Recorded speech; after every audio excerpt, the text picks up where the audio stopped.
看到那么大片的绿地，想不破坏野餐垫、拉个天幕、搭个帐篷都难。Hello， 大家好，我是溜达的小白，江南无锡五一走起。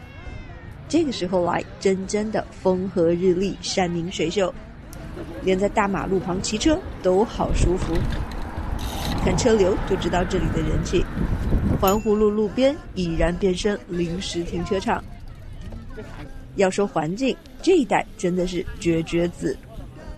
面朝大湖，后有山，大草坪上还有树林，在无锡不多见，放在江浙沪估计也不多见。刚才和小伙伴打趣说，这里坐享美景，顺便再点个外卖都没问题。阳光是真好，草坪上聚集了各式各样的户外帐篷，比展销会还热闹。要是不知道户外玩啥，先看看各位邻居都在干啥。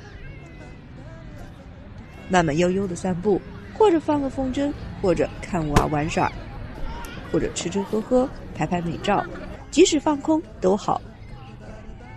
最近流行的公园20分钟定律，现场实践亲测有效。耗尽的球了。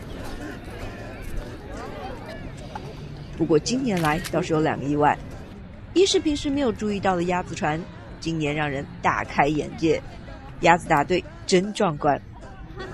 二是每到节假日这里都人山人海，这个五一现场竟然还有大片空位，可以赶紧再冲一波。还不知道这是哪里的小伙伴，导航定位无锡里湖100米高喷，这里左右的环湖路就是你刚刚看到的令湖好风景。好了，一次出行一段分享，我是溜达的小白，点赞关注，下期更精彩。